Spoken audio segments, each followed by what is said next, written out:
안녕하세요. 결혼한 지 3년 차 30대 중반 여자입니다.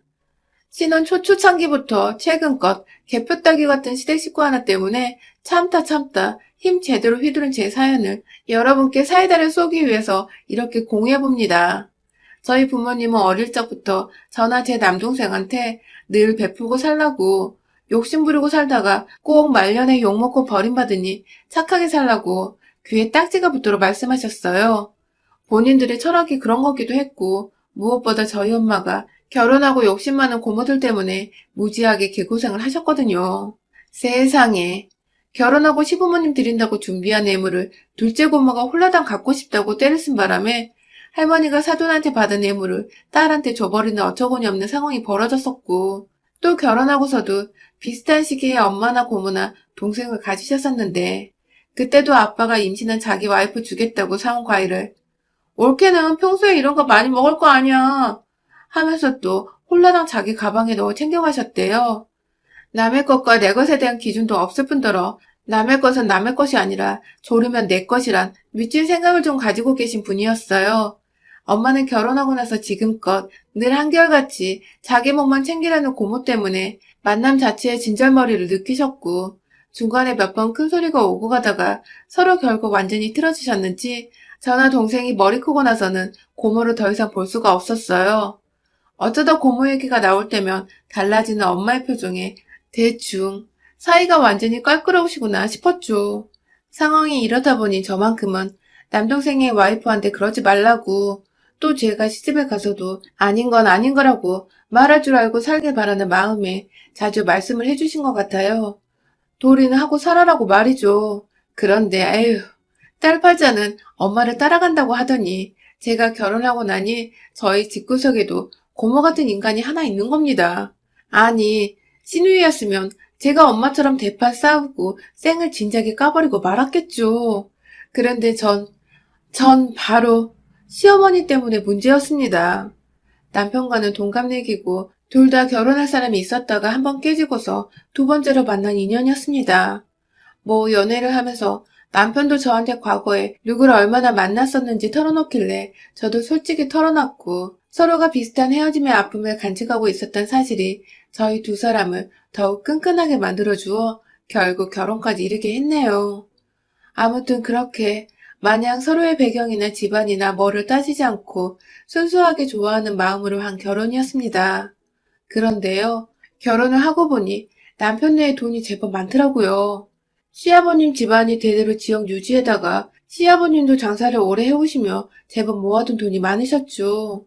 남편은 집안에 대해 말도 안 했고 저는 결혼이 한 번 깨졌었다고 하니까 오히려 하자가 있을 거라 생각을 했음에도 남편 하나 보고 시집 온 건데 정작 시집을 오니 시어머니는 저를 완전히 꽃뱀 취급을 하고 계셨더라고요.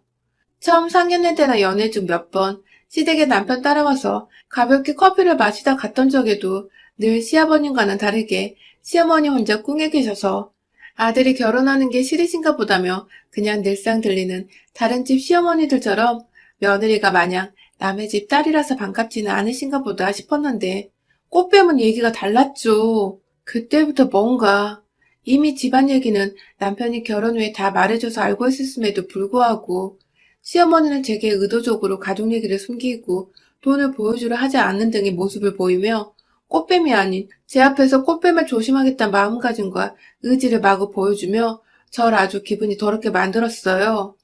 남편이 본인 자취하며 살던 집을 신혼집으로 쓰고 싶다고 해서 저도 집을 안 해가도 되니 예물이라도 잘해가고자 나름 돈을 많이 써서 들고 왔는데 그게 다 나중에 받을 재산을 생각해서 자신한테 잘 보이려 그런 줄 알았다며 시어머니는 요즘 애들보다 예물을 잘해온 것 같아. 나한테 받을 돈 때문에 미리 밑밥 가는 거야? 라며 이딴 소리 재밌다고 쪼개며 해대질 않나. 남편과 서로 하는 일이 어떻다며 시아버지와 직업 얘기에 대해서 말을 나누고 있으면 옆에 와서 한다는 말이 그래서 일이 힘드니까 직장을 그만두겠다는 거야. 뭐야. 줘도 그 돈은 우리 아들한테 주지. 네 몫은 없어. 라며 돈 얘기를 대뜸 하시는 바람에 저나 옆에 있던 남편, 시아버지까지 다 이게 무슨 소리냐며 황당해했죠. 전 아무 생각도 없는 그 재산을 자꾸만 제가 미리 받으려 한다고 혹은 나중에 받을 거니 지금 현재를 대충 살려야 한다는 식으로 야금야금 절 열받게 하셨어요. 이런 소리도 한두 번 들었어야 별 생각이 없는데 자꾸 들으면 정말 열뻗치고 약오르거든요. 나를 다른 사람도 아닌 돈에 환장한 며느리처럼 보는 그 눈빛과 경멸 혹은 조롱이 섞인 듯한 말들이 진짜 진절머리가 넘어서 확 다 시어머니고 뭐고 머리털을 다 뽑아서 입에 넣어버릴까. 뭐 그런 생각도 했었답니다. 아무튼 남편과 서로에 대한 마음이 진심이었고 그랬기에 저도 남편을 낳아주신 시부모님께 며느리 도리는 하고 살려고 했어요. 엄마가 늘 가르쳐 주셨던 것처럼 뭐 하나 나 혼자 꿍쳐두거나 욕심부리를 하지 않고 뭐든 좋은 거 있으면 시부모님 나눠드리고 시간이 되면 옆에 가서 말동무도 해드리며 사람이 사람답게 그냥 며느리는 며느리답게 시부모님 앞에서 애교도 부리고 아양도 떨며 사랑받으며 잘 지내고 싶었습니다. 큰 걸 바란 게 절대 아니었어요. 하지만 시어머니는 제가 집에 오기만 하면 경계에 눈초리를 하면서 제가 집에서 뭐가 필요하다며 슬쩍 가져가지는 않을지 혹은 자기 남편한테 애교를 부리며 용돈이라도 더 뜯어가려고 수수를 부리지는 않을지 늘 저의 뒤통수가 따갑도록 머리통을 노려보시며 제 뒤에 서 계셨고 화장실에 가는 길에도 저승사자 그림자 마냥 스르륵 저를 따라오곤 하셨어요. 혹여나 본인 시야에서 제가 사라지면 무슨 도둑이 이미 들었다는 것 마냥 며느리 애 어디 있는 거야? 누구 본 사람 없어? 하며 호들갑을 떠는 바람에 화장실에서 똥을 싸다가도 온 가족들이 다 저를 찾는다고 화장실 앞에 모인 적도 있었다니까요. 아주 미치고 팔짝 뛰겠더라고요. 그래도 뭐 이런 취급은 내가 시어머니를 안 만나면 안 보겠다 싶은 마음이 점점 들면서 저도 시댁을 찾는 발걸음을 좀 뜸하게 했습니다. 솔직히 그 사이사이에 남편한테 제가 시댁에서 시어머니한테 무슨 눈초리를 받고 어떤 소리를 듣는지에 대해서 털어놓은 적들도 있었고요. 그 바람에 남편이 저 대신 화를 내며 자기가 한 소리 해보겠다고 나서려는 걸 제가 옆에서 긋고 말려서 참고 넘긴 적도 있었어요. 제가 원했던 것은 그저 가정의 평화였지. 저 하나 때문에 모자 사이 갈라지고 막 주변에서 수군거리고 이런 꼴은 절대 못 보겠더라고요. 그렇게 한동안 시댁을 안 가고 제 정신이 좀 맑아져감을 느꼈던 어느 날 코로나가 차츰 심해지다가 너무 커지니까 완전히 시댁으로의 발길을 끊게 되었어요. 제 딴에는 저희 부부가 젊고 시부모님은 나이가 있으시니 시부모님 건강이 걱정되어서 조심하자는 생각에 발걸음을 줄이고 전화로라도 자주 안부를 드리려 했죠. 시아버님도 뉴스를 워낙 자주 보시는 분인지라 가족들끼리 안 만나고 연락만 주고받는 게 이 시국에 맞는 것이라며 동감을 해주셨어요. 하지만 시어머니는 절 볼 때면 늘 꽃뱀 며느리라는 듯 도둑년 보듯 쳐다보고 대했으면서 또 무슨 생각인지 눈앞에 잘 안 보이니 왜 집에 인사를 하러 안 오냐고 점점 닥달하고 보채기 시작하시더라고요. 이래도 욕먹고 저래도 눈치 보고 도대체 뭘 어쩌라는지 모르겠어서 화가 났지만 그래도 어머님이 날 마냥 꽃뱀으로 보는 게 아니라 그냥 친하고 살갑지만 않았을 뿐이지 내 연락을 기다리고 보고 싶어 하셨구나 싶어서 내심 의아하기도 했었습니다. 그래서 다음날 바로 시부모님 댁을 찾아갔죠. 두 손 가득 집안에서라도 잘 챙겨 드시라고 고기랑 과일, 해산물도 두루두루 챙겨갔고요. 하지만 그날도 역시나였답니다. 시댁에 들어가니 시어머니는 현관에서 신발도 안 벗은 저를 세워두고서는 자기들한테 얻어갈 돈도 넘쳐나는데 손에 그런 것들만 사왔냐고 마스크나 사오지 왜 쓸데없는 걸 사왔냐며 저보고 시부모한테 인색하고 돈 쓰기 싫어서 먹을 것으로 때우려는 인정머리 없는 애라더군요. 그 당시 마스크 구하는 거 정말 어려웠거든요. 정부에서 막 한 가정에 한 번씩 몇 번 그렇게 마스크를 나눠주고 있었을 때였고요. 그런 와중에 저한테 도대체 어디서 더 마스크를 구해오라는 것이며 본인들은 노인분들이라 구청에서 나눠주는 것도 더 있다고도 하셨으면서 기껏 찾아온 며느리한테 인정 없다는 소리나 해대시다니 정말 그 순간 내가 왜 또 시댁에 와서 이딴 소리를 사서 듣고 있나 싶어서 제 자신이 막 원망스럽고 미워 죽겠었어요. 그렇게 한 번 더 된통 당하고선 정말 다시는 시댁을 먼저 가지 말아야겠다고 굳은 다짐을 했고 정말로 한동안은 코로나 핑계를 대면서 안부 전화만 시아버지께 몇 번 드리고 말았습니다. 웬만하면 시어머니와는 전화도 대면하는 일도 없도록 나름 신경을 써서 외면하며 살았어요. 필요한 연락이 있으면 남편이 중간에서 알아서 차단을 해주거나 자기가 연락을 하곤 했으니 며느리인 제가 할 일은 딱히 없었죠. 그러다 이번에 코로나가 다시 심해지기 전에 시아버지께서 연락이 오셨더라고요. 그냥 안부를 주고받다가 어렵게 꺼내시는 말을 들어보니 본인들도 나이가 점점 들어가니 애들 목소리가 자주 듣고 싶다며 시엄마가 살가운 말을 못하더라도 며느리가 애교도 많으니 먼저 연락도 자주 해주고 안부를 주고받아보라며 그런 부탁을 제게 하셨어요. 솔직히 시아버님은 늘 저한테 따뜻하셨고 시어머니의 막말을 직접적으로 들으며 제가 어머니한테 어떤 취급을 받는지를 하나도 모르셨기 때문에 단순히 시어른의 입장에서 그런 말씀을 충분히 하실 수 있겠더라고요. 저도 제가 좋아하는 아버님께서 이렇게 먼저 말씀을 하시니 뭔가 내가 환영을 받지 못하더라도 아랫사람이니 어머니께 연락을 드려야 하겠다고 생각을 했죠. 큰 기대를 하지 않았지만 그렇다고 선택까지 받을 생각조차 하지를 못한 채 그냥 마음만 단단히 먹고 어머니께 연락을 드렸는데 아주 예상 밖이었습니다. 저한테 함께 장을 보러 가자 하시더군요. 요즘 자기가 허리가 안 좋아서 밖에서 장을 봐도 들고 오기가 힘들다며 차 있는 며느리가 오는 김에 장이라도 같이 보러 가자고 말씀을 해주셔서 전 솔직히 좀 놀랬어요. 의아했고요. 뭔가 밖에서 어머니와 함께 손은 못 잡더라도 팔짱이라도 끼며 전보다 친하게 지내게 되는 건가 싶은 기대감까지 들 정도로 저하고 뭘 같이 하자는 어머님의 말씀이 좀 놀랍고 반갑기도 했어요. 그렇게 어머님을 픽업하고서 근처에 있는 큰 이마트로 장을 보러 갔는데요. 가니 사람들이 꽤나 많더라고요. 코로나다 뭐다 해도 사람들이 바글바글 거리는 모습이 내심 겁이 나기도 했어요. 그래서 마스크를 꽉 쓴 채 시어머니께도 마스크를 잘 끼시라며 콧등에 있는 철사 고정대를 살짝 눌러드리려 했는데 전 정말 시어머님 걱정이 돼서 마스크 잘 쓰라고 한 행동인데 시어머니는 제 손을 걷어차시더니 이게 나 숨 모셔서 돼지게 하라고 작정했네 라시더군요. 제가 어머니 숨통을 끊어놓으려 했다는 겁니다. 그 소리를 주차장에서 마트로 진입하는 엘리베이터 안에서 하셨는데 순간 주변에 있던 다른 사람들까지 어머님의 독한 말에 당황을 해서 저 흘끔흘끔 쳐다봤어요. 제 얼굴은 슬슬 붉게 타올랐고요.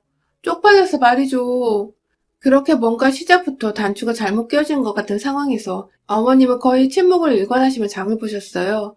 그런데 뭔가 너무 이상했어요. 당연히 함께 만들어 먹을 음식을 사러 온 줄 알았는데 어머님은 자꾸만 생필품들을 사기 시작하시는 겁니다.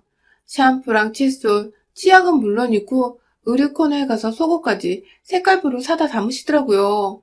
할머니가 팬티에 브레이저까지 뭐 하자는 건지 모르겠지만 뭐 본인이 사고 싶으신가 보다 해서 지켜보긴 했는데 그 후로도 홍삼 세트에 피부관리로 화장품도 사시고 욕실에 필요한 곰팡이 제거제들부터 마지막에 들린 식품 코너에서는 급기야 소주를 한 달은 마실 것 같은 박스채로 사서 카트에 담으시더군요. 결국 카트가 모자라서 어머님은 손으로 드는 장바구니까지 2개를 더 챙겨와 본인 과자나 그날 먹을 저녁거리를 그제서야 담기 시작하셨어요. 나이든 노인한테 그걸 들게 할 수 없어서 제가 카트 끌면서 장바구니 하나까지 들고서 어디 몸에 이상 있는 사람처럼 겨우 이동을 해야 했고요. 순식간에 장본 물품들이 불어났고 계산대에 가보니 도저히 올려놔도 계산해야 할 것이 끊이질 않았죠.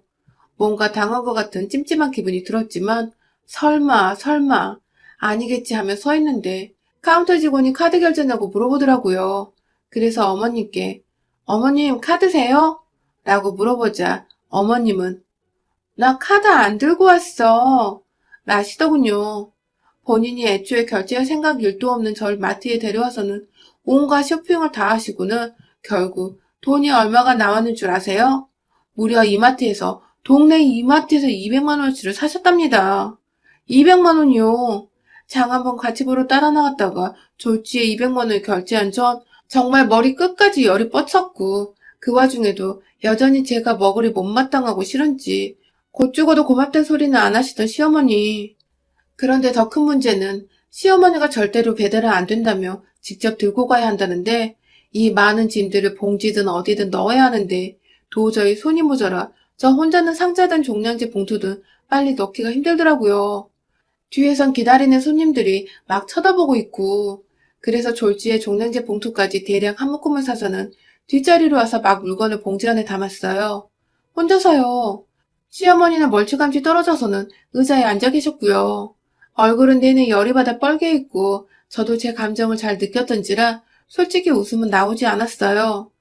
어느 누가 자기를 예뻐해주지도 않는 시어머니를 따라 장 보러 왔다가 200만 원 긁히고 기분 좋아라 하겠냐고요.